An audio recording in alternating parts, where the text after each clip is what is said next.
Running has traditionally been a very non-social activity. People tend to take a run by themselves, finish the run, and then move on with their lives. Many times people will discover a run they really enjoy, but are unable to share it with their friends. This is where social runners comes in. With social runners, you can coordinate runs and share your favorite runs with friends with virtually no headache or extra work. Social Runners offers you all of the benefits of an ordinary running application on your handheld, with the benefit of allowing you to turn running into a social activity. I now have two Android emulators running side by side. Each has internet connectivity so they can communicate with the server and therefore communicate with each other. On the first emulator, I'm going to log in with an existing user, and on the second emulator, I'm going to log in with a new user. The new user's profile is going to be automatically created. Once we're on the home page, you can notice that each route shows you a title of the route, how long the route is in miles, and a short description about the route. It also has an icon on the right of a runner. This denotes whether or not there's a ghost runner that you could follow while you run the route. Let's say now that we want to run one of these routes. All the user has to do is click on this route. Then up is going to pop a Google map. And this is going to show you where you start and end the route. Once the user gets to the start location, they'll click the start button. This is going to immediately keep a timer of how long it takes the user to run the route. Once they finish, they can click stop. Now they're going to be presented with the option if they want to return home, or if they enjoyed this route very much, they could share it with another user. So let's share this route. We're now going to share it with Bob. And we're going to get a toast message that is successfully shared with Bob.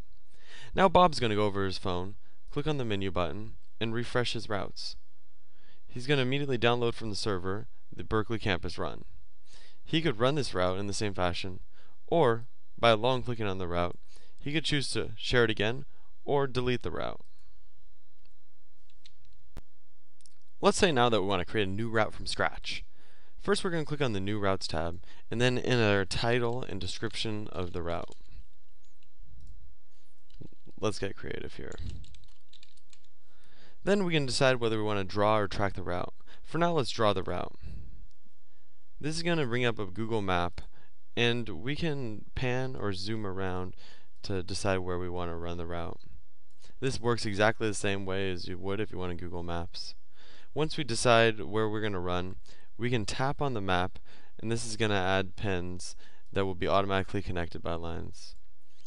When the user's done tracking the route, they can click Finish. At this point, they can either save and run, or cancel. Let's save this route and immediately run it.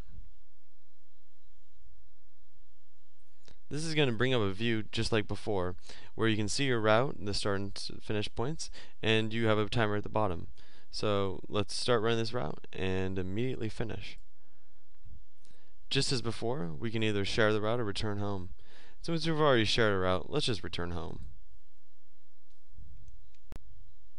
Now that we're back home, we can click on the Routes tab, and we see that Jolly Run is immediately added to our list.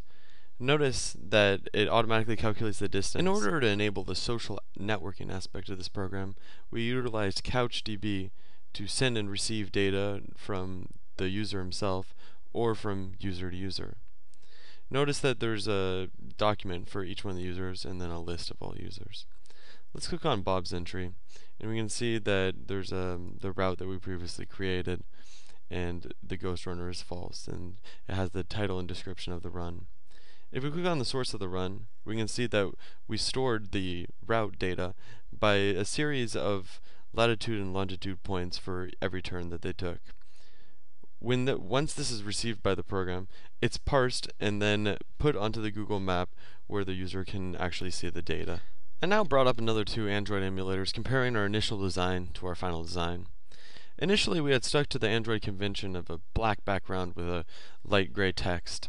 We thought this looked really nice, but when users used it out in the sunlight, they often had a very difficult time reading the text, and we ultimately decided to change it to a white background with a black text, which substantially improved the user experience, and users were much more pleased with that.